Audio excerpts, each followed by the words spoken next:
Jadi satu hari seorang wanita pergi jumpa Nabi sallallahu alaihi wasallam. Kisah dia tak puas hati dengan kelebihan yang Allah duk sebut banyak kepada orang lelaki-lelaki, yang Rasulullah duk sebut banyak kepada orang lelaki-lelaki. Ada zaman Nabi. Maka orang perempuan pun mesyuarat di parlimen perempuan waktu tu. Sahabiyat ni, sahabat-sahabat Nabi yang wanita, sahabiyat, termasuklah beberapa orang ummul mukminin. Termasuk beberapa orang ummul mukminin, isteri Nabi duduk dalam tu mesyuarat, orang perempuan semua. Lajnah muslimah. Depa mesyuarat, depa kata kita tak perhati. Orang lelaki-lelaki ni duk nampak lebih. Oh, benda yang paling besar sekali dalam hidup ni adalah jihad, dan jihad hanya orang lelaki-lelaki.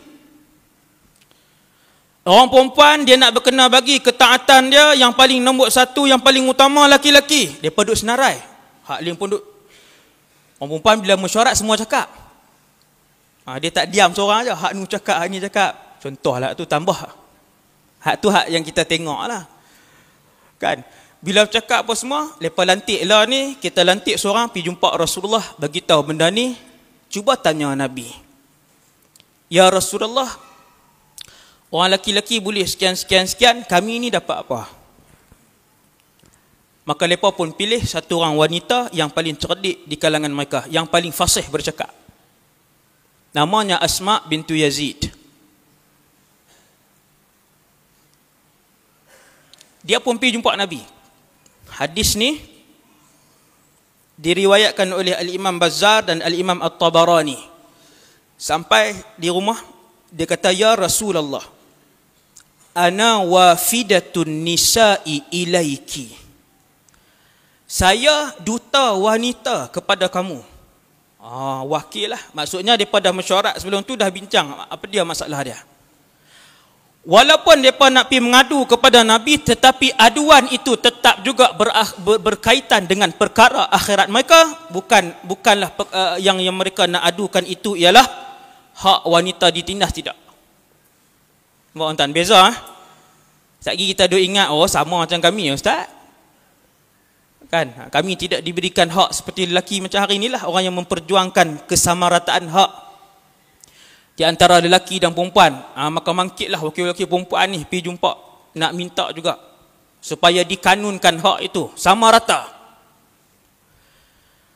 Bezanya wanita kita dengan wanita pada zaman Nabi SAW, apa yang mereka pergi mengadu ke Nabi adalah juga benda akhirat. Ya Rasulullah, saya duta kepada semua muslimah yang ada di Madinah ni. Kami berbincang dan kami mendapati seolah-olah laki-laki ni ada kelebihan yang tak ada pada perempuan. Ya Rasulullah, orang lelaki boleh pergi jihad, lepas jihad mati syahid. Mati syahid, sakit pun tak rasa, kemudian roh dia sudah boleh terbang di dalam syurga. Ya Rasulullah, orang perempuan buat apa? Pasal apa kami tak boleh dapat kelebihan mati syahid seperti yang orang lelaki-lelaki dapat? Nampak cara fikir orang perempuan zaman Nabi? Tak sama. Rupanya yang mereka risaukan itu ialah kelebihan yang mereka tak boleh dapat, yang orang lelaki boleh dapat, iaitulah mati syahid. Ya Rasulullah, kami orang perempuan ni dapat apa? Tiap-tiap tahun 2 kali, 3 kali Nabi akan bawa para sahabat yang lelaki-lelaki keluar berjuang fi sabilillah, balik apa semua mati syahid. Nabi pun jawab, Abliri man laqiti minan nisa'.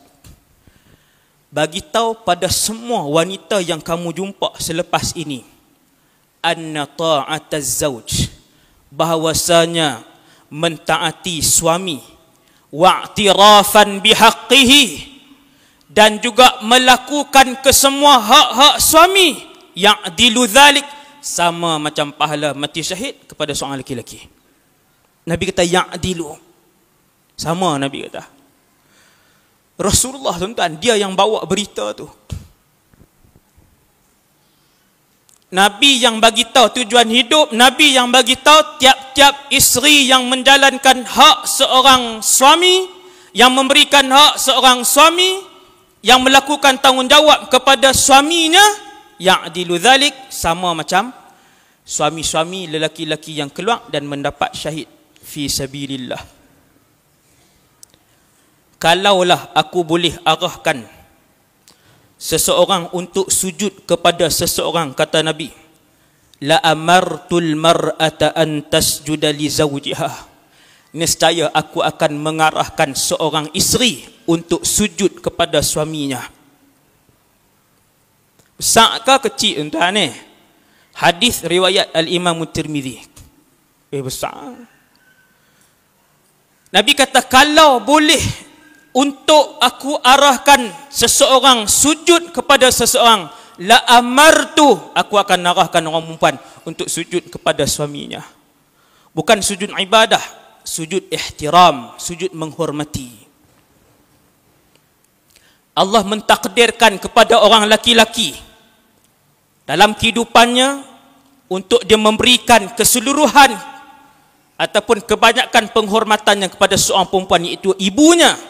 Dan orang perempuan juga kena ingat, Allah telah mentakdirkan ke dalam hidup seorang wanita, iaitulah isteri, untuk memberikan ketaatan dan keseluruhan kehidupannya kepada suaminya. Dan Nabi sebut lagi dalam ketaatan ni, kata Rasulullah, ayyuma imra'atin matat wa zawjuha anha radin dakhalatil jannah, mana-mana wanita yang tidur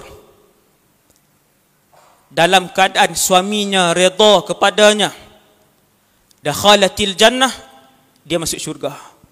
Mati masuk syurga. Orang laki-laki ni paling besar tuan-tuan kalau nak tidur ialah try buat telefon mak atau ayah yang masih hidup, tanya mak redha tak kat cik? Oh, rasa waktu tu tuan-tuan, rasa waktu tu orang laki-laki. Ini rahsia. Rahsia untuk bahagia hati ni. Bahagia, lepas tu macam tak ada masalah. Ada Tuhan uji tapi tak rasa ringan. Masalah duit tak ada, masalah keluarga tak ada, masalah iaitu apabila setiap hari dia telefon untuk minta redha ibunya. Sama macam orang perempuan, apabila setiap hari salam dengan suami sebelum tidur, abang redha tak dengan mak? Kalau suami dia kata redha, dia boleh rasa waktu tu juga betapa Allah membersih dan meluaskan hatinya. Janji Nabi bukan janji saya, janji Rasulullah. Laki orang takdir, Allah takdirkan kepada ibunya. Ibu yang paling bisa sekali. Ibu. Minta suruh ibu lafaz. Ibu lafaz redha itu. Orang perempuan minta suami lafaz redha itu. Bahagia hidup dia. InsyaAllah.